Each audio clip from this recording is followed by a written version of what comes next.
Asked many times about how to help my pupils calibrate distances and where to set the poles out to be able to help train a level canter and the right stride length for distances for jumping around a show jumping course.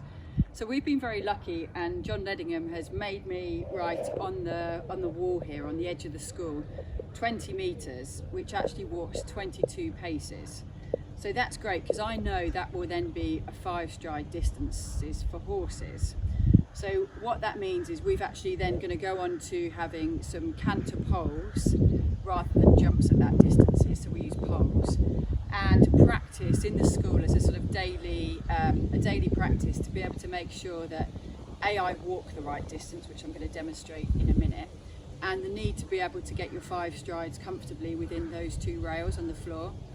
I use 22 yards rather than 24 because we have, with rails, we have 1 for takeoff and 1 for landing rather than 2 for takeoff and 2 for landing.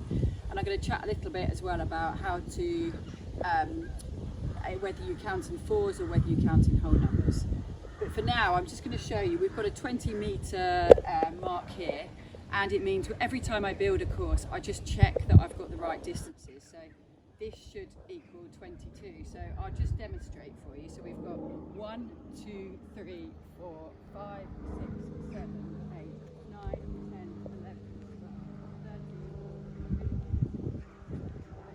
13, and there's another 20 metre sign here on the edge. So we've chosen to have 5 strides here, but to be honest, you can have whatever distance you like. 2, 3, 4, 5, 6, 7, whatever works.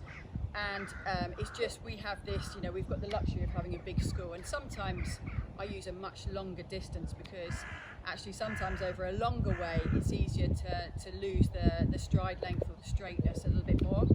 My aim is to ride really a longer line than these 2 poles, so quite often you'll see I'll be looking for something longer than the second pole to make sure I'm absolutely straight, because straightness really affects your distance. If you start to go crooked, then of course the distance becomes longer, and then of course you have to get quicker to be able to get the distance. So straightness to me is one of the really important factors here.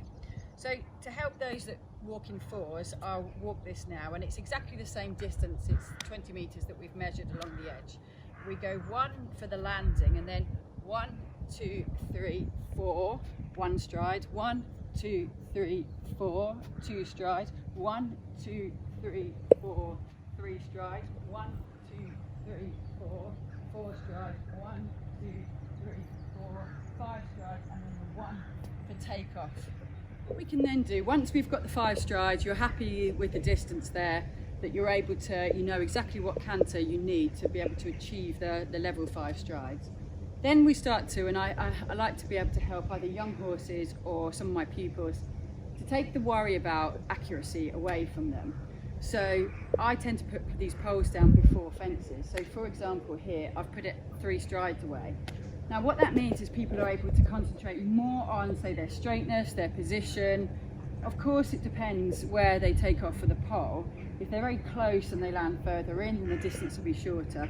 Vice versa, if they end up meeting the pole a bit further off, then of course the distance then becomes longer because they then land shorter to, you know, the other side.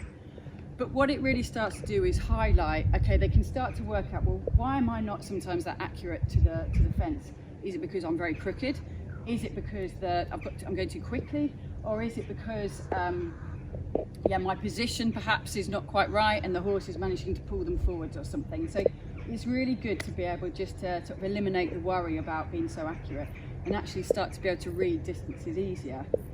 I've done this at 3 strides, and I'll walk this. So we have the 1 for landing, then we've got 1, 2, 3, 4, 1 stride, 1, 2, 3, 4, 2 strides, 1, 2, 3, 4, 3 strides, and then 1, 2 because of the takeoff distance.